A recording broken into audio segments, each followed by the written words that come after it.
하나님 말씀은 사무엘하 17장 24절입니다. 같이 합독하겠습니다. 이에 다윗은 마하나임에 이르고 압살롬은 모든 이스라엘 사람과 함께 요단을 건너니라. 아멘. 자리에 앉아주시고요. 오늘 우리가 나눌 말씀의 제목은 무대 뒤에 계신 하나님, 무대 뒤에서 일하신 하나님. 우리가 연극이나 영화를 보더라도 앞에서 나와 있는 그 출연자들, 배우들이 있지만 더 중요한 거는 뒤에서 일해주는 사람들이 있어야 됩니다. 조명이나 음향이나 이런 모든 것들, 그 무대 뒤에서 일하는 사람이 있기 때문에 무대에서 연기하는 연기자들이 힘을 얻을 수 있고 마음껏 연기할 수 있는 겁니다. 오늘 우리가 본문을 보면서 하나님께서는 어떻게 일하시는지 다윗의 짧은 고백들을 보면서 살펴볼 수가 있습니다. 우리가 지난주에도 살펴봤지만 사무엘하 17장을 보게 되면 시작은 어떻게 시작이 되느냐 하면 이 17장에서는 후세라고 하는 다윗의 친구와 그 당시에 하나님의 지혜와 방불할 수 동일하게끔 여겨질 수 있는 엄청난 지혜와 모략을 가지고 있는 아히도벨이라는 사람이 그 압살롬이라고 하는 다윗 왕의 반란군의 왕이죠. 그 사람들 앞에서 다윗을 어떻게 잡을 것인가라는 서로의 계략을 얘기하고 있었어요. 아히도벨이라는 사람이 엄청나게 정말 뛰어난 지혜와 지략을 갖고 모사꾼이 그거를 얘기를 합니다. 그러니까 사람들이 좋다고 박수를 치고 아히도벨의 의견에 모든 사람들이 동의하고 있었어요. 그런데 무슨 일인지 모르겠지만 갑자기 압살롬이 17장 5절에 보면 이렇게 말합니다. 압살롬이 이르되 아렉 사람 후세도 부르라. 우리가 이제 그의 말도 듣자 아니라. 여태까지 매일같이 아히도벨만 듣다가 갑자기 무슨 의도인지 모르겠지만 아렉 사람 후세도 드려라. 그 사람 의견도 좀 들어보자 이렇게 얘기합니다. 그렇게 되면서 상황이 반전이 돼버리는 거죠. 그래서 아렉 사람 후세가 와가지고 압살롬의 생각은 이렇더라. 압살롬이 물어봅니다. 저 아히도벨은 이러한 스트래티지를 갖고 있다. 그렇게 얘기하는데 너는 어떻게 생각하느냐? 그러니까 다윗의 친구 후세라는 사람이 뭐라고 대답을 하냐면 그 17장 14절에 보면 압살롬과 온 이스라엘 사람이 이르되 아렉 사람 후세의 계략은 아히도벨의 계략보다 낫다 하니 이렇게 얘기합니다. 그 후세가 와서 나는 그렇게 생각하지 않는다. 아히도벨이 이번에는 저 사람의 책략이 좋지 않다. 내 생각은 이렇다. 이렇게 얘기하는데 그만 장로들도 그렇고 압살롬도 그렇고 모든 사람들이 다윗의 친구 후세가 내린 책략에 동의하고 야 이번에는 저 사람의 생각이 훨씬 더 좋다 이렇게 얘기하는 겁니다. 그 내용은 뭐냐면 아비도엘은 빨리 달려가서 그 다윗의 군대를 치자라는 거예요. 근데 후세라는 사람은 그게 아니다.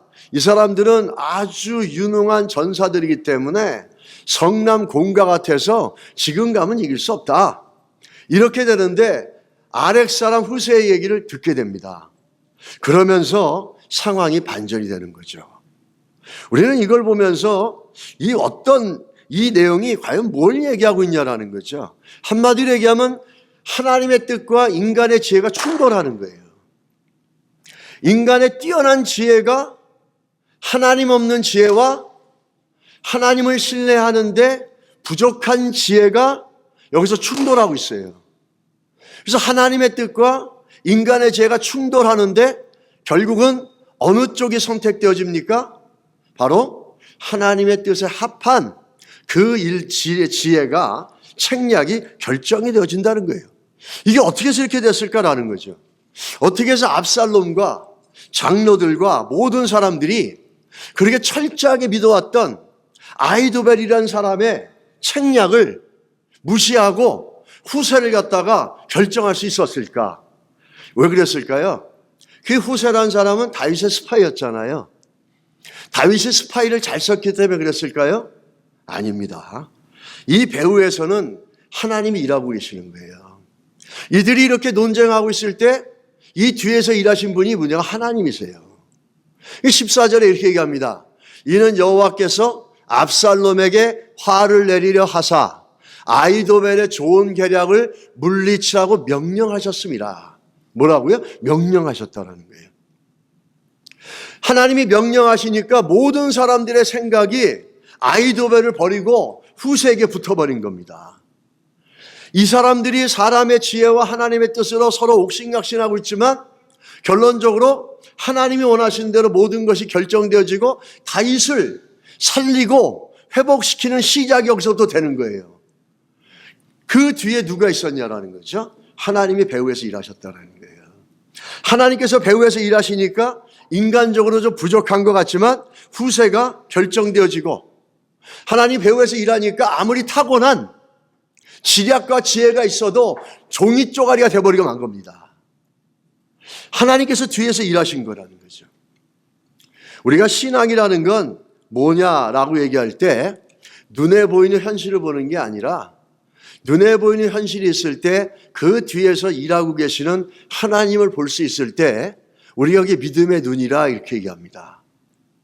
예수 믿는 사람이나 안 믿는 사람이나 맨날 눈에 보이는 환경이나 눈에 보이는 조건만 보고 살아간다면 그게 무슨 의미가 있겠어요?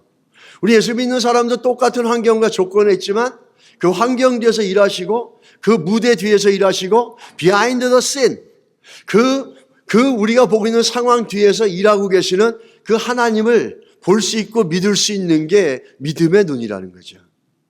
이런 분에 대해서 다윗을 회복시키고자 하는 하나님의 선한 뜻들이 변화되어지고 있습니다. 일어나고 있다는 거예요. 왜? 다윗이 똑똑해서? 사람들이 잘해서? 아니죠. 하나님이 뒤에서 일하셔서. 제가 어릴 때 그 시골에 가면은 아버님이 과수원할 때 심심해가지고 그 마당에 이렇게 조그맣게 있으면 개미들이 왔다 갔다 합니다. 그러면 재미로 밥알을 갖다가 이렇게 탁 던져 놓잖아요. 그럼 개미가 지나가다가 막 달려가지고 그 밥알을 콱 묶습니다. 자기가 발견한 것처럼. 그래서 그걸 막 끌고 가요. 그런데 그걸 끌고 가면 다른 개미가 또 막 옵니다. 그래서 그 개미가 와서 그 밥알을 자기가 또 끌고 가려고 첫 번째 발견한 개미와 나중에 온 개미 간에 쟁탈전이 일어납니다. 이럴 때 제가 그 조그만 그 나뭇가지 같은 걸로 두 번째 왔던, 그래도 이게 순서가 있지 않습니까? 두 번째 왔던 개미를 그걸로 톡 쳐내버립니다. 그럼 휙 날아가잖아요. 그럼 먼저 잡았던 개미는 자기가 이긴 줄 알고 막 좋아가지고 막 끌고 들어갑니다. 근데 그 개미가 그 밥알을 준 게 누구죠? 그 배후에서 그 밥알을 갖고 갔게 한 게 누굽니까? 저라는 사람이 있었잖아요. 밥알을 던져준 것도 저고, 그래서 그걸 발견했고, 상대방을 밀어낸 것도 저고, 그러고 나서 그 밥알을 차지하게 된 거잖아요. 우리는 이 간단한 얘기지만 이런 것처럼 하나님께서 뒤에서 일하고 계시다라는 것들을 볼 수 있는 게 믿음의 눈이라는 겁니다. 맨날 눈에 보이는 거, 가지고 있는 돈, 이것만 갖고 살아가는 게 믿음의 눈이 아니라는 거죠. 하나님이 보고 있다가, 야, 너 뭐 찾아?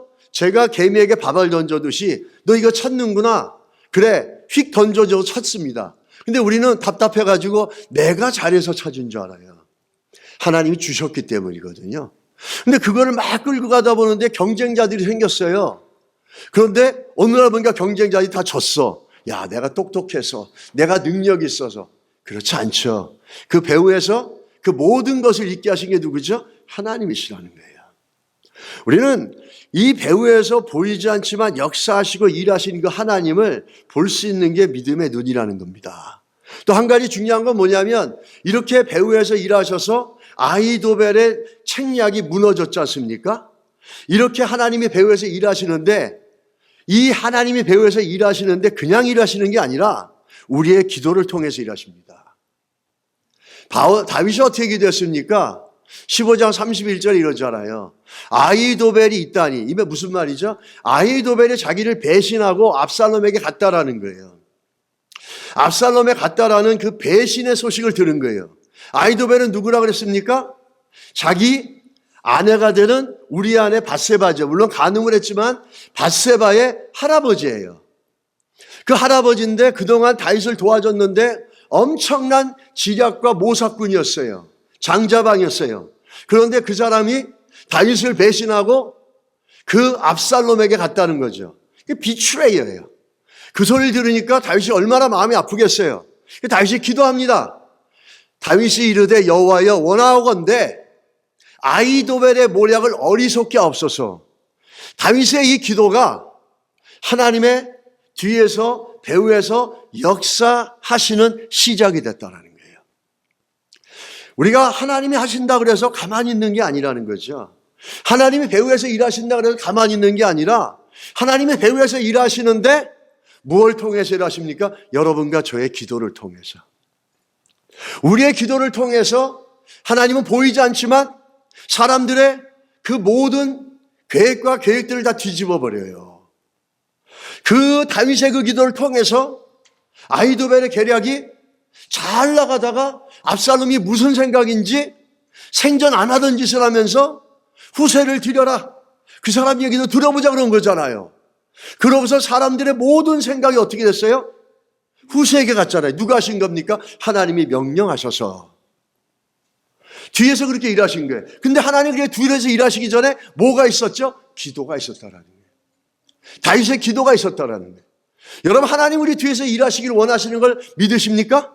그래, 기도하십시오. 여러분의 자녀들 뒤에서 일하시기를 원하는 걸 보시기 원하십니까? 기도하십시오. 여러분의 인생 속에서, 문제 속에서 그 뒤에서 하나님이 일하시는 걸 보기 원하십니까? 아히도벨 같이 엄청난 존재를 뒤집어버리는 역사를 보기 원하시냐고요. 그럼 기도하십시오. 기도는 능력이 있다라는 거죠. 이 보이지 않는 하나님이 보이는 모든 것들을 뒤에서 다스리고 디터마인하고 있다라는 거예요. 여러분이 플랜을 갖지만 그 플랜을 디터마인하는 건 누구죠? 하나님이시라는 거예요. 여기까지 아무 문제 없이 순탄하게 잘 왔으면 여러분은 더더욱이 감사해야 돼요. 문제가 있어가지고 문제가 해결됐으면 감사하는 게 아니라 문제가 없이 순탄하게 일생을 살아왔다면 다른 사람보다 10배, 100배 더 감사해야 돼요. 우리는 당연한 줄 알죠. 내 능력인 줄 알죠. 아까도 개미의 비유를 얘기했지만 아니에요. 하나님이 던져주셔서 내가 그걸 받았고 찾았고 많은 문제가 있을 때마다 하나님이 뒤에서 젓가락으로 툭툭 쳐버려가지고 내가 오늘 여기까지 온 거예요. 그걸 아는 게 뭐죠? 은혜라는 거예요. 그걸 모르면 맨날 자기 잘난 맛에 살죠. 여러분, 우리가 뒤에서 일하시는 하나님이 여지까지 우리를 붙잡아 주신 걸 기억하며 그 은혜에 감사하시기 바랍니다. 남들보다 건강하십니까? 돈이 더 많으세요? 사회적으로 높아요? 아는 게 더 많아요? 더 감사하십시오. 주께서 그렇게 뒤에서 도우시고 붙잡아 주신 거라는 거죠. 근데 이 배후에서 일하는 이 모든 것들이 어떻게 됐냐면 기도를 통해서 일어나는 거예요. 뒤에서 일하시는 그 하나님, 그냥 막연하게 있는 게 아니라 다윗의 기도를 통해서 배후에서 모든 걸 뒤집어 버리시지 않습니까?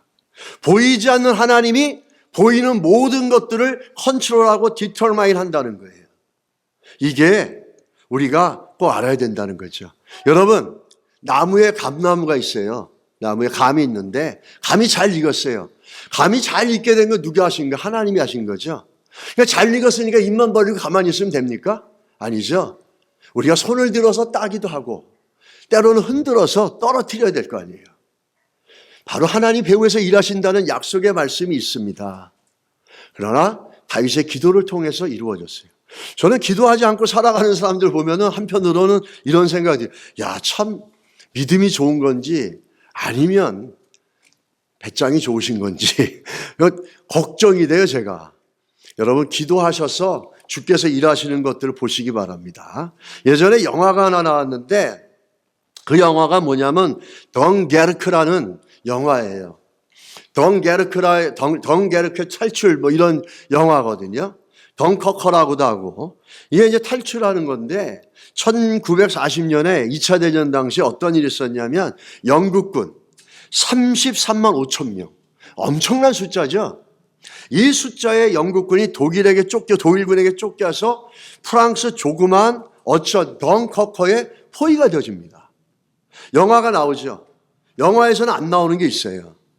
그래서 이 포위가 되어지는 독일 전차, 기갑부대가 포위하고 공중에서는 독일 전투기, 이거로 막 폭탄으로 투항하고, 그리고 이 바다에서는 보트 타고 다니면서 잠수함이 돌아다니고, 이거 오도 가도 할 수 없게 되어진 거예요.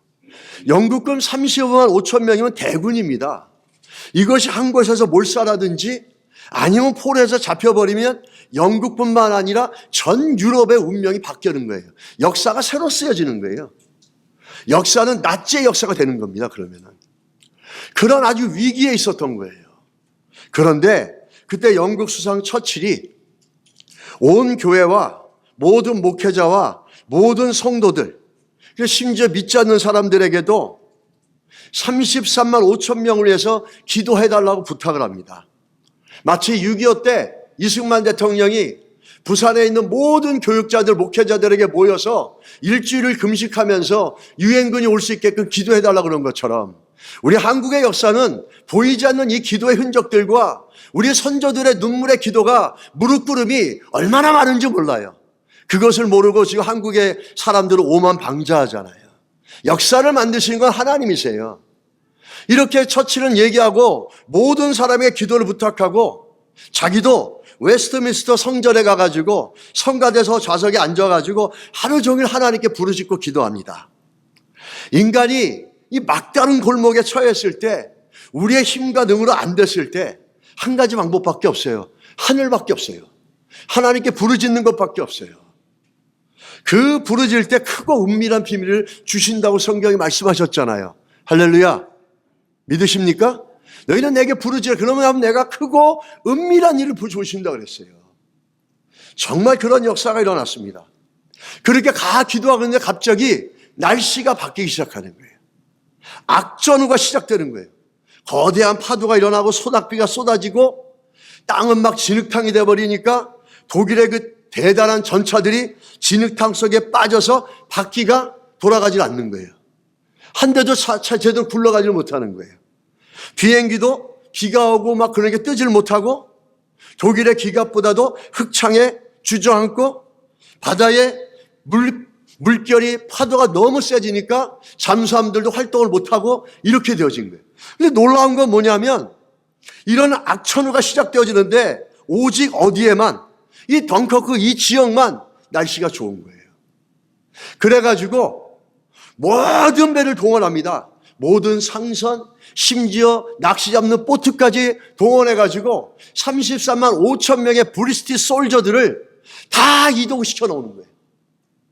그러고 나서 날씨가 딱 개고 나서 보니까, 나치군들이 보니까 이 덩커크에 33만 5천 명의 영국군이 하나도 없는 거예요. 그래서 이 유럽의 역사가 새로 쓰여진 거죠.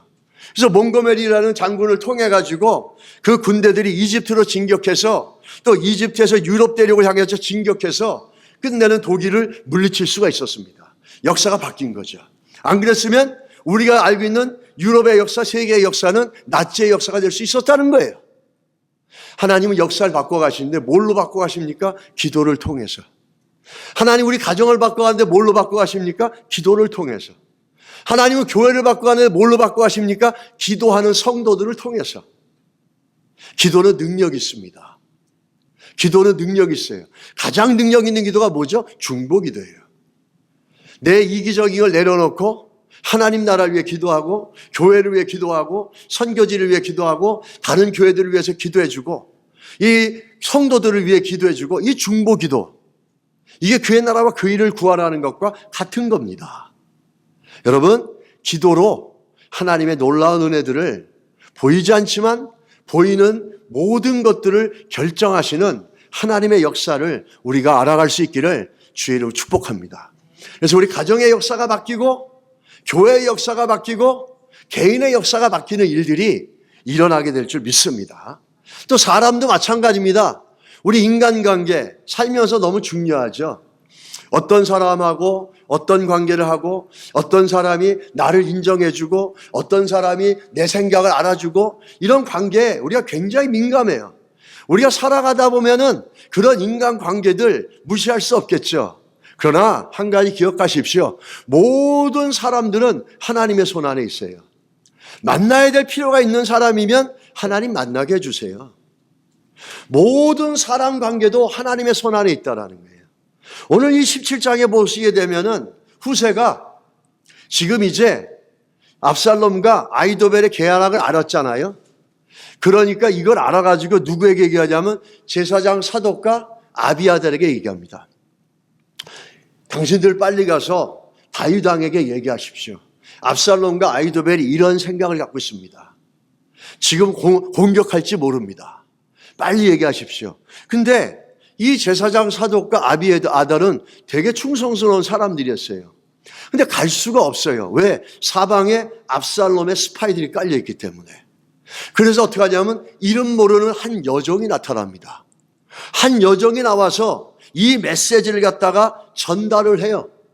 누구에게 전달하냐면 요나단과 아히마스라는 사람에게 전달을 해줘요. 근데 요나단과 아히마스라는 사람이 그것을 전달해 주려고 막 가는데 그만 어떻게 됩니까? 압살롬의 스파이들에게 들킵니다. 그래서 도망을 갔는데 한 집에 무턱대고 들어갔어요. 한 집에 무턱대고 들어갔는데 아무 연고도 없는 한 여인이 그 집 주인이에요. 근데 그 집 주인이 어떻게 합니까? 이들을 숨겨주는 거예요. 그 집 여인이 덮을 것을 가져다가 은물 아귀를 덮고 찍은 곡식을 그 위에 널매 전혀 알지 못하더라. 압살롬의 종들이 그 집에 와서 여인에게 묻되 아히마아스와 요나단이 어디 있냐 하니 여인이 그들에게 이르되 그들이 시내를 건너가더라 하니 그들이 찾아도 만나지 못하고 예루살렘으로 돌아가니라. 이 여인이 누군지도 몰라요. 이름도 없고 성도 없어요. 알지도 못하는 여인이 목숨을 걸고 이 사람들을 도와주고 있다는 거예요. 누가 하시는 겁니까? 배후에서 하나님이 하시는 거예요. 할렐루야.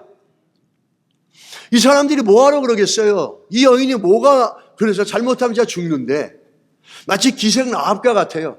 기생 라합이 정탐꾼을 갖다 숨겨주고 이래서 정말 위기 가운데 있는 가정이 하나님의 은혜로 구원되어지고 마태복음 1장에 예수님의 족보에까지 들어가지 않습니까? 창녀였던 그 여인이 우리 하나님께서는 또 한 가지 중요한 건 뭐냐면 이름도 없는 이 여인이 그 기생 라합이 하나님의 일을 하는 하나님의 일꾼을 도와주자 하나님은 잊어버리지 않고 마태복음 1장에 기록하신 것처럼 이 여인이 누군지 모르지만 이름은 나와 있지 않지만 하나님은 그렇게 하나님의 백성을 돕는 사람을 영원히 기억하십니다. 절대 잊어버리지 않습니다. 우리가 그런 것들을 많이 보죠. 로마서 16장에도 나오고 또 그 바벨론에서 엑사일 70년 하고 나서 돌아올 때 그 사람들이 누군지 성경에 쫙 기록되고 있어요. 그 4만 명 넘는 사람들 이름이 다 거기 나와 있어요. 그건 뭔지 아세요? 하나님의 말씀에 순종한 사람을 하나님은 영원히 잊어버리지 않는다는 거예요. 로마서 16장에도 바울은 얘기하죠. 내가 선교하기 위해서 이렇게 도운 사람들이 있다 그러면서 쫙 이름을 얘기해요. 하나님의 일을 돕고 섬기는 사람들을 다윗 바울의 이름을 통해서 그 사람들의 이름이 성경에 기록됐어요. 영원히 잊어지지 않아요. 그건 하나님이 영원히 잊지 않겠다라는 거예요. 하나님이 영원히 잊지 않고 기생 라합의 인생을 축복하신 것처럼 그렇게 돕는 이들의 인생을 축복하시겠다라는 하나님의 마음이 있다라는 거예요. 이 여인은 아무 의미도 없는 사람이에요. 안 도와줘도 되는 사람이에요. 다윗과 아무 상관도 없어요. 뭐하러 위험을 자초하면서 도와줍니까? 그런데 도와줬어요. 이런 모든 인간들의 마음과 배후에 누가 일하십니까? 하나님이 하시는 거예요. 여러분, 이렇게 교회를 하다 보면 예전에 이런 게 있더라고요. 제가 교회를 개척했는데 내가 교회를 개척해서 이분들은 내가 교회를 개척하면 오실 거야. 그래서 힘이 돼 주실 거야. 안 와. 전혀 생각지 않은 사람이 와. 나도 놀라는 거예요. 야, 그렇구나. 인간관계를 잘하는 거와 하나님께서 쓰시고 하나님께서 일하시는 건 다르다는 거예요. 야, 이 사람은 내가 믿어. 나를 너무 잘 알아주고 내가 이거 막 이래. 근데 막상 어떤 위기에 처하면은 콧배기도 안 보여. 그리고 생각지 않은 사람이 와서 도와줘요. 여러분 그런 경우 못 해보셨어요? 전 많이 해봤어요. 그래서 결국은 고백하는 게, 야, 이거 하나님이 하시는 거다. 내가 인간관계를 잘해서? 노노노노. 전혀 그렇지 않아요. 내가 어저께 저녁 사주고 밥 사주고 그렇게 챙겨줬기 때문에 저 사람이 날 전혀 상관없이 아무 연고 없는 사람이 와서 도와주고 가는 거예요. 누가 하시는 겁니까? 배후에서 하나님이 하시는 거예요. 여러분 인간관계 너무 믿지 마세요. 그거보다 보이지 않지만 모든 걸 결정하는 하나님 앞에 더 가까이 가시기 바랍니다. 그분께 더 가까이 가시기 바랍니다. 그분이 비가 오나 눈이 오나 해가 뜨나 안 뜨나 우리 인생 뒤에서 끊임없이 마지막까지 지켜주시는 분이 그분이세요. 심지어는 부모도 등 돌려요. 뭐 자녀들도 마찬가지잖아요. 근데 우리 주님께서는 끝까지 지켜주십니다. 모든 생사하복은 하나님이 결정하시는 거예요. 우리가 하는 게 아니에요. 인간관계도 마찬가지예요. 정말 필요할 때는 하나님이 필요한 사람을 통해서 우리를 도우십니다. 이 사람은 정말 날 도와줄 거야 했는데 제 인생에 정말 도와줄 거야 했던 사람 중에서 저를 도와줬던 사람은 10명 중에 1명도 채 안 됩니다. 힘들 때 다 등 돌리고 가요. 무시합니다. 좋을 땐 저로 좋죠. 그렇다고 해서 사랑관계를 함부로 하라는 얘기가 아니에요. 하나님, 우리의 모든 걸 결정하신 그분께 더 초점을 맞추라는 거예요. 그분께 시간을 드리고 그분께 마음을 드리고 물질을 쓰더라도 그분께 드리세요. 사람에게 쓰는 거 잠시 좋을 수 있지만 오래 가지 않는다는 거죠. 이 조선 태종은 세종대왕의 이제 아버지죠. 이런 이야기가 있습니다. 태종이 이제 뒤로 물러나서 은퇴하고 상왕이 된 거죠. 그러고 나서 저 풍양궁에서 살고 있을 때였습니다. 어느 날 우연히 뜰을 거두는데 재밌는 대화가 들려오는 거예요. 두 신하가 대화를 하는데 하늘과 사람의 이치를 논하는 거예요. 갑이라는 신하는 부귀와 영달은 모두 임금이 주는 것이다 이렇게 주장하는 거예요. 근데 을이라는 신하는 갑의 의견을 반박하면서 아니야, 그렇지 않다. 한 계급이 승진하고 벼슬을 하고 이 모든 것들은 하늘이 정하시는 것이다. 이렇게 얘기를 하는 거예요. 근데 그걸 듣고 있던 태종이 마음이 빈정이 상했어요. 그래? 이 임금이 정하는 게 아니야? 그래 보자. 그 말을 듣고 있던 게 참 고약한 신하구나. 내가 아닌 걸 가르쳐 줄게.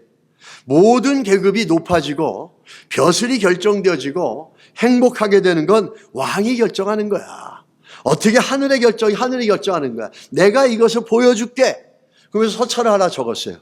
편지를 하나 딱 적어가지고 자기 아들 세종대왕에게 써서 보냅니다. 이 서찰을 가지고 가는 신하를 무조건 한 계급 특진시켜라. 벼슬을 하나 올려라. 라는 서찰을 써준 거예요. 그 서찰을 받은 사람은 누구죠? 왕이 모든 걸 결정한다고 얘기하는 갑이라는 신하예요. 그래서 갑이라는 신하는 영문도 모르고 그 서찰을 갖고 그 세종대왕에게 가려고 그랬습니다. 근데 세종대왕에게 가려고 막 출발하려고 하는데 이 갑이라는 신하가 갑자기 복통이 일어나는 거예요. 복통이 일어나서 도저히 갈 수가 없어서 그 편지를 누구에게 주냐면 모든 것은 하늘의 이치에 있고 하늘이 결정한다고 얘기하는 을이라는 신하에게 네가 나 대신 좀 가서 왕에게 이걸 전달해 드려라. 이렇게 된 거예요. 그래서 모든 건 하늘에부터 결정이 된다라고 하는 을이라는 신하는 그 편지를 갖고 세종대왕에게 갔는데 세종대왕은 자기 아버지가 보낸 걸 딱 보니까 얘를 갖다가 무조건 이 신하를 한 계급 올리라는 거죠. 그래서 이 사람은 뭣도 모르고 한 계급이 올라간 거예요. 벼슬이 한 계급 승진하게 된 거죠. 참 희한한 거죠. 이 소식을 그 태종이 들었어요. 태종이 나중에 보니까 자기가 승진을 시키려고 했던 그 신하는 안 되고 승진을 안 시키고 하늘의 이치라고 얘기했던 그 사람이 승진이 돼 있는 거예요. 그래서 그 얘기 상황을 듣고 나서 이 태종도 경탄을 하는 게 임금도 하늘의 뜻을 거스릴 수 없구나라는 걸 깨달았다는 겁니다. 여러분, 하나님이 생사하복을 주관하십니다. 우리의 모든 인생은 하나님의 손에 달려 있어요. 부귀와 존귀와 모든 게 하나님께로부터 나옵니다. 아무리 인간이 계획할지라도 그걸 결정시켜 나가는 하나님이에요. 여러분의 계획이 여태까지 잘 진행되어졌습니까? 그럼 하나님이 여기까지 그 결정을 잘 진행시켜 주신 거예요. 그러면 다른 사람보다 수십 배 더 감사하고 그 은혜에 감사해야 됩니다. 이렇게 성경에는 하나님이 모든 것들을 결정해 나간다는 걸 우리에게 말씀하고 있죠. 시편 48장 14편 14절을 보십시오. 이 하나님은 영원히 우리 하나님이시니 그가 우리를 죽을 때까지 인도하시리로다. 할렐루야. 잠언서 16장 9절 사람이 마음으로 자기 길을 계획할지라도 그의 걸음을 인도하시는 누구라고요? 여호와시니라. 예레미야 10장 23절 여호와여 내가 알거니와 사람의 길이 자신에게 있지 아니하니 걸음을 지도함이 걷는 자에게 있지 아니하니이다. 이 모든 게 하나님의 인도하심에 있다라는 거죠. 하나님의 주권과 결정에 있다라는 거예요. 우리가 그것을 안다면 오늘도 우리의 삶이 여기까지 되어져 온 것들에 대한 감사와 또 뒤에서 일하신 그 하나님을 볼 수 있는 믿음의 눈들이 열리시기를 예수 이름으로 축복합니다. A.W. 토저라는 분이 유명한 말을 했어요. 하나님의 길에 우연은 없다.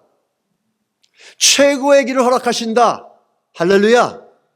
하나님 우리에게 최고의 길을 주세요. 사람은 그렇게 하지 않아요. 자기 이익과 이윤에 따라서 좋을 때는 그러고 싫으면 등 돌리는 게 인간이에요. 거기다가 왜 신뢰를 둡니까? 하나님은 최고의 것을 우리에게 주세요. 때로 앞이 보이지 않는 순간에도 이 믿음을 놓치지 말라. 보이는 삶 속에 감춰진 하나님의 섭리를 신뢰하라. 아멘. 보이지 않는 이 하나님과 가까워지시길 바랍니다. 인간관계도 하나님의 손 안에 있는 거예요. 이 모든 게 하나님의 손 안에서 결정되어집니다. 다윗의 그 많은 사람들이 아무 연고도 없는 사람들이 목숨을 걸면서 다윗을 도와준 건 다윗의 인격과 능력도 있었겠지만 더 중요한 건 뭐죠? 아무리 자기한테 잘해준다고 목숨을 걸면서 도와줄 사람은 없잖아요. 내가 아무리 잘해줘도 내 자식, 내 부모도 목숨을 걸면서 나를 도와주기는 어려워요. 그런데 이들이 그렇게 했어요. 누가 하신 겁니까? 배후에서 하나님이 일하신 겁니다. 우리가 또 한 가지, 오늘 여기서 마하나임에 이르고라는 뜻이 나오죠. 마하나임에 이르렀다라고 하는 의미. 이에 다윗은 마하나임에 이르고 압살롬은 모든 이스라엘 사람과 함께 요단을 건너니라. 여기서 앞으로 일어날 이 상황과 문제가 뒤집어지는 반전의 내용을 담고 있는 겁니다. 특히 먼저 마하나임이란 뜻이 무슨 뜻이냐면은 이 마하나임, 하나님의 군대라는 뜻입니다. 그리고 정확히 말하면 두 군대, 두 천사들이란 뜻이에요. 하나님의 두 군대라는 거예요. 쉽게 그냥 하나님의 군대라는 거예요. 마하나임은 하나님의 군대라는 거예요. 이 다윗이 어디에 이르렀냐면 하나님의 군대라는 마하나임이라는 장소에 이르게 된 겁니다. 이거는 성경이 뭘 얘기하는지 아십니까? 다윗이 여기까지 오기까지 지난 시간에 압살롬에게 쫓겨서 수치와 고난과 수많은 걸 당하지 않았습니까? 그런 가운데서 안전하게 붙잡아 주시고 보호해 주시고 도와주시고 뒤에서 일해서서 여기까지 이끌어 주신 게 누구냐면 보이지 않는 마하나임 하나님이라는 거예요. 그것을 성경이 얘기해 주는 거죠. 다윗이 여기까지 온 게 압살롬에게서 피어나가고 모든 기도의 제목들 통해서 응답해 주시고 그러면서 지금 여기까지 왔잖아요. 이게 하나님이 하셨다라는 거예요. 다윗이 뛰어나서가 아니라 다윗이 뭘 잘해서가 아니라 그 뒤에서 하나님이 일하셔서 다윗이 오늘 여기까지 왔다라는 걸 성경이 마하나임에 이르고라는 걸 통해서 하나님이 하셨고라고 하는 걸 얘기하고 있다는 겁니다. 오늘 이 앞뒤에서 하나님이 붙잡아 주신 거죠. 다윗은 몰랐죠. 다윗은 누군가가 저주를 하면 그걸 들어야 됐고 압살롬의 공격에서 피해가야 됐고 압살롬의 세작들로부터 피해가야 됐고 이렇게 했지만 그 뒤에서 모든 것들 속에서 안전하게 이끌어 가신 배우가 하나님이라는 거예요. 여러분, 링컨 대통령이 유명하죠. 그 객관적으로 볼 때 링컨이라는 사람은 굉장히 그릇이 작은 사람이었답니다. 그 가난한 집에서 태어나고 초등학교도 단 9개월만 다녔대요. 성격도 좋지 않았고, 왜 링컨이 수염을 기른 줄 아십니까? 어른아이가. 이거를 갖다가 기르면 좀 더 부드러워 보이시고 온화해 보일 거라 그래가지고 그거를 길렀답니다.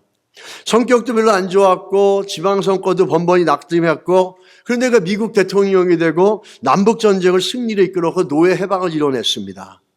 미국뿐만 아니라 전 세계에 엄청난 영향력을 줬죠. 그거는 그 뒤에 배후가 무엇이었냐를 알아야 돼요.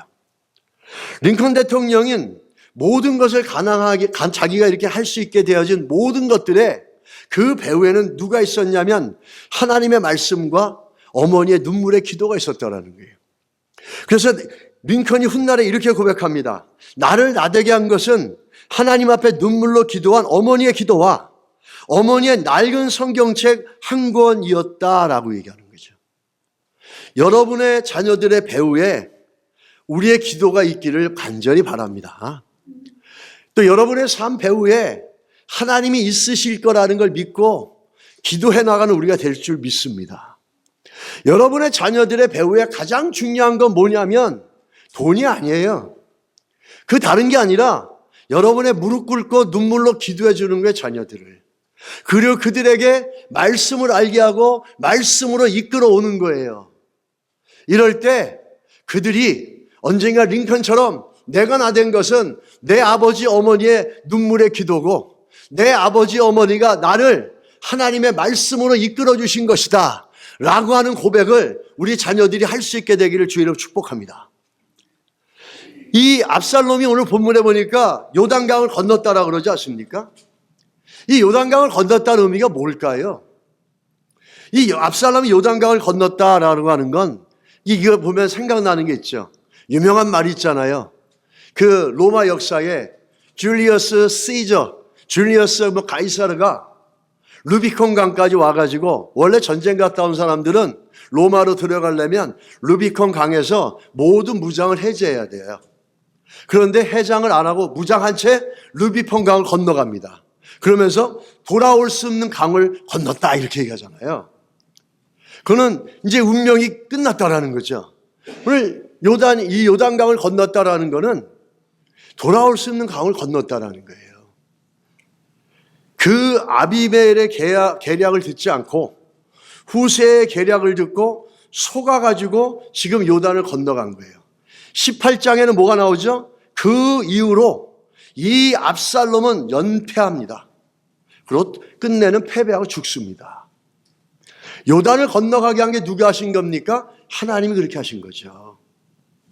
그 다윗이 압살롬에게 쫓겨다니고 그랬는데 마하나임에 이르면서 다윗은 이제 그 쫓겨다님과 그 끌려다니면서 자유로워지게 되고 압살롬이 요단을 건너감으로 인해서 더 이상은 다윗이 압살롬을 두려워할 일이 없는 거예요.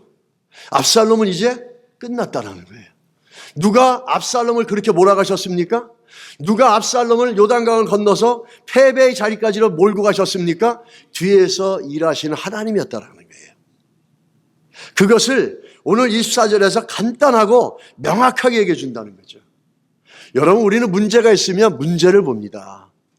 근데 우리가 문제를 보지 말고 그 문제 뒤에 있는 하나님을 볼 수 있어야 돼요. 그 에디 리벤베커라는 분의 간증이 있는데 이분이 어떤 간증을 하냐면 1차 세계대전 당시에 전투비행사였어요.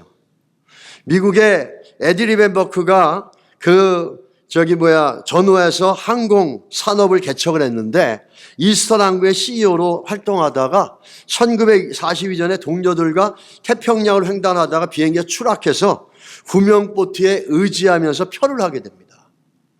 그럴 때 낮에는 장렬하는 태양과 밤에는 너무 춥고 식수와 식량도 없고 상어떼가 계속해서 출몰하고 그런데 문득 물 가운데 지나도 침몰하지 않게 해주신다는 말씀이 생각이 난 거예요. 그게 뭐냐면 이사야 43장 2절 말씀이에요. 같이 한번 읽겠습니다. 내가 물 가운데로 지날 때에 내가 함께할 것이라. 강을 건널 때에 물이 너를 침몰치 못할 것이며 내가 물 가운데로 행할 때에 타지 아니할 것이요 불꽃이 너를 사르지도 못하리라. 무슨 얘기죠? 내가 물 가운데 있을지라도 하나님께서 그 물을 붙잡고 있다는 거예요. 보이지 않는 하나님이. 내가 불꽃 가운데 있다 할지라도 그 불꽃이 나를 타오지 못해요. 왜? 하나님이 그 불꽃을 붙잡고 있기 때문에. 하나님께서 그 뒤에서 역사하고 있다는 거예요. 이분은, 이벤베커는 이 말씀이 생각이 난 거예요. 그래서 이 말씀을 생각하면서 그 말씀을 붙들고 보이지 않지만 뒤에서, 이 물속 뒤에서, 자기들 상황 뒤에서 역사하고 있는 하나님을 믿으면서 말씀을 따라서 기도하기 시작했어요. 불 가운데 지날지라도 타지 않을 것이고 물 가운데 다닐지라도 침몰치 않을 것이라고, 그러면서 자기만 기도한 게 아니라 이 말씀을 갖고 동료들을 격려했어요. 우리 함께 기도하자. 하나님의 말씀에 이렇게 있다. 이 모든 바다 물결과 이 모든 상황을 보이지 않지만 하나님이 붙잡고 계시다. 우리가 쓰러지지 않을 것이다. 그러면서 동료들을 격려하면서 함께 기도하고 있었어요. 그렇게 일주일을 기도하는데 신기한 일이 벌어졌습니다. 갑자기 갈매기가 날아와서 선장의 머리에 앉는 거예요. 그래서 그 갈매기를 잡아가지고 그걸로 나누어서 먹으면서 요기를 하고 그 남은 걸 갖고 낚시질을 해가지고 생선을 잡은 거예요. 그런데 갑자기 비가 막 내려가지고 식수를 받게 되어지고 상어들이 사라지게 되고, 이런 놀라운 연속적인 기적의 역사가 24일 동안 계속되어진 거예요. 그러면서 24일 만에 극적으로 구조가 되어집니다. 나중에 기자들이 질문합니다. 그렇게 거기서 24일 동안 아주 초인간적으로 오랜 시간을 견디셨는데 방법이 뭡니까? 이렇게 물어봐요. 그러니까 이 에디 리켄바이버라는 분이 한마디를 얘기합니다. 우리는 그저 말씀을 믿고 믿음으로 기도했습니다. 여러분, 이런 역사와 기적이 왜 안 일어날까요? 우리가 믿지 않기 때문에 그렇습니다. 우리가 그 말씀을 붙잡고 기도해 나갈 때 아무리 바다 한가운데서도 침몰됐다 할지라도, 거기서 낙오가 됐다 할지라도 이 보이지 않는 하나님의 손길은 그곳에도 있을 줄 믿습니다. 우리가 믿고 기도해 나가야 될 줄 믿습니다. 야곱에게도 마하나임의 하나님은 나타났어요. 창세기 34장 1절에서 2절에 보면 야곱이 길을 가는데 하나님의 사자들이 그를 만난지라. 야곱이 그들을 볼 때 이르기를 이는 하나님의 군대라 하고 그 땅 이름을 마하나임이라 하였더라. 지금 다윗이 이른 곳이 예전에 야곱도 있었던 거예요. 야곱은 지금 어떤 일이 있습니까? 혼자 터벅터벅 길을 가는 거예요. 이게 지금 무슨 일이 있는지 아세요? 왜 길을 가는지 아십니까? 자기를 속였던 그 사기꾼 외삼촌 라반이 자기를 죽이려고 쫓아왔잖아요. 근데 그 문제를 잘 해결했어요. 그러면 터벅터벅 걸어오면서 아마 이런 생각을 했을 거예요. 아, 라반 외삼촌 문제를 해결했는데 앞으로 나를 갖다 잡으려고 덤벼오는 형 에서 문제는 어떻게 해결해야 될 것인가? 이러면서 터벅터벅 걸어갔는지도 몰라요. 그럴 때 누가 나타나요? 하나님의 사자들이 나타나서 다윗을 만나준 거예요. 보니까 하나님의 군대야. 아, 나를 위해 싸워주시겠다라는 거죠, 이게. 그러면서 그것을 마하나임이라고 부르는 거예요. 이 다윗은 여지까지 혼자인 줄 알았었어요. 여태까지 혼자인 줄 알고 라반 외삼촌의 문제 해결한 것도 자기가 똑똑하고 자기가 잘해서 된 줄 알았어요. 알고 보니까 보이지 않는 이 하나님의 천사들이, 하나님의 사자들이, 하나님의 군대가 자기를 붙잡고 있는 거고, 앞으로 다가올 에서의 문제도 이 마하나임 하나님의 군대가 자기를 지키고 붙잡아 주시겠다라는 걸 먼저 보여주고 있다는 거예요. 보이지 않지만 다윗의 인생을 이 마하나임의 하나님이 이끌어가고 있다는 걸 보여주고 있다는 거죠. 우리는 이런 내용을 보면서 뒤에서 일하신 하나님을 어떻게 우리가 깨달을 수 있을까? 이게 잘 우리가 아는 말씀이죠. 열왕기하 6장 15절로 17절 말씀. 하나님의 사람의 사환이 일찍 일어나서 나가보니 군사와 말과 병거가 성읍을 에워쌌는지라. 그의 사환이 엘리사에게 말하되 아, 내 주여, 우리가 어찌하리까니? 대답하되 두려워하지 말라. 우리와 함께한 자가 그들과 함께한 자보다 많으니라 하고 기도하여 이르되 여호와여 원하건대 그의 눈을 열어서 보게 하옵소서 하니 여호와께서 그 청년의 눈을 여심해 그가 보니 불말과 불병건과 산에 가득하여 엘리사를 둘렀더라. 아멘. 우리가 너무 잘 아는 얘기죠. 엘리사와 그의 종 하인이 어느 날 아침에 일어났어요. 문을 열고 딱 나가보니까 기겁을 한 거예요. 이 자기들을 죽이려고 이방 군대가 어마어마하게 있는 거예요.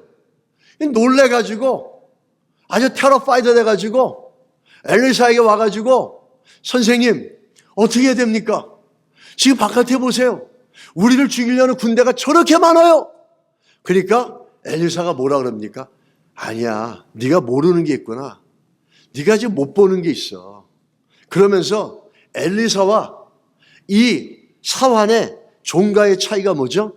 엘리사는 볼 수 있고 이 종은 보지 못한다는 거예요. 엘리사는 볼 수 있는데 이 종은 보지 못하는 게 뭘까요? 하나님이 뒤에서 일하고 계시는 거예요. 그래서 엘리사가 그의 눈을 그 위에서 기도해 줍니다. 그러자 눈이 팍 열리니까 그러고 나서 보니까 와, 자기들을 두르고 있는 애니미보다 하나님의 불말과 불병거가 더 많은 게 뭘로 보여져요? 믿음의 눈으로 보여지는 거예요.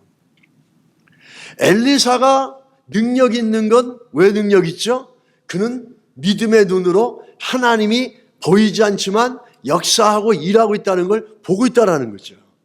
이 사람이 능력이 없는 건 뭐죠? 보질 못하는 거예요. 보는다 못 본다라는 거는 그 문제가 아니라 이건 능력의 차이잖아요. 보는 사람은 평안을 얻을 수 있고 승리를 꿈꿀 수 있습니다. 보지 못하는 사람은 눈에 보이는 것 때문에 절망하고 낙심하는 거예요. 이 엘리사와 사환의 사건을 보면서 여러분과 저에게도 필요한 게 있어요. 매일 눈에 보이는 현실, 눈에 보이는 문제만 보고 절망하지 말고 그 문제 뒤에 더 크신 하나님을 볼 수 있도록 믿음의 눈이 열려야 될 줄 믿습니다. 영적인 눈이 열려야 될 줄 믿습니다. 어떻게 해서 열립니까? 기도해야 된다는 거예요.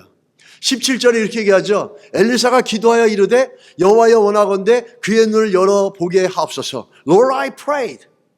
Open his eyes. 그리고 뭐합니까? 하니 여호와께서 그 청년을 열심해 그가 보니 불말과 불명거가 산에 가득하여 엘리사를 둘렀더라. 우리가 오늘도 문제를 보지 마시고 상황만 보지 마시고 사람만 보지 마시고 그 뒤에서 일하시는 놀라운 하나님의 역사를 보기 위해서는 믿음의 눈이 열려야 된다는 거예요. 영적인 눈들이 열려야 된다는 거예요. 어떻게 열립니까? 기도해야 된다는 거예요. 그러니까 예수를 믿어도 영적인 눈이 있어서 하나님이 뒤에서 일하신다는 걸 믿음으로 보고 고백하고 나가는 사람과 엘리사의 종처럼 맨날 육체의 눈으로 눈에 보이는 상황과 문제만 보고 있는 사람과 그 성도는 너무너무 다른 거예요. 여러분은 어느 쪽이세요? 엘리사처럼 믿음의 눈으로 하나님이 역사하고 있는 걸 보고 계십니까? 아니면 엘리사의 종처럼 눈에 보이는 것, 육체의 눈으로 볼 수 있는 것만 보고 그게 내 능력보다 크면은 절망하고 내 능력보다 작으면은 또 교만해지고 이런 가운데 있는 거냐는 거죠. 우리가 오늘도 우리 삶 가운데 문제보다 더 크신 하나님이 역사하고 있는 걸 보기 위해서 우리의 믿음의 눈이 열려야 될 줄 믿습니다. 우리 영적인 눈이 열려야 될 줄 믿어요. 그럼 어떻게 해야 돼요? 기도해야 된다는 거죠. 기도하지 않는 사람들은 그저 육체의 눈에 걸려서 넘어질 수밖에 없어요. 기도할 때 우리의 영적인 눈이 열려서 불병거와 불마차가 적들보다 문제보다 더 크다라는 하나님의 뒤에서 일하시는 걸 볼 수 있다는 겁니다. 할렐루야. 우리 한번 옆에 분들에게 이렇게 인사합시다. 영적인 눈을 여십시오. 어떻게 시온이 목소리밖에 안 되네. 그래서 마지막으로 우리가 시편 119편 18절 말씀 같이 읽고 마치겠습니다. 같이 읽겠습니다. 내 눈을 열어서 주의 법의 기이함을 보게 하소서. 아멘이십니까? 아멘이십니까? 기도하십시오. 믿음의 눈이 열려야지 성도의 삶들이 복되고 열매가 있습니다. 같이 기도하겠습니다. 하나님 아버지, 오늘도 정말 마하나임의 하나님의 뒤에서 보이지 않게 일하시는 걸 볼 수 있도록 하나님 우리의 믿음의 눈이 열리게 하셔주시고 우리의 영적인 눈이 열려서 정말 엘리사가 봤던 것처럼 하나님의 불병과 불마차가 우리의 문제보다 크시고 우리의 인생보다 크시고 우리가 생각하는 것보다 넘치고 크시다는 걸 볼 수 있도록 하나님, 우리가 기도하게 하여 주시고 기도할 때 이 믿음의 눈이 열려서 하나님의 법의 기이함을 볼 수 있도록 하나님, 우리 교회 안에 그런 은혜를 베풀어 주시고 우리 성도들 안에 그런 믿음의 눈이 열려서 정말로 세상 사람과 다르게 하나님의 임재와 역사와 뒤에서 일하시는 그 하나님을 보면서 기뻐하며 담대하게 나갈 수 있도록 은혜를 베풀어 주시옵소서. 예수님의 이름으로 기도드렸습니다. 아멘.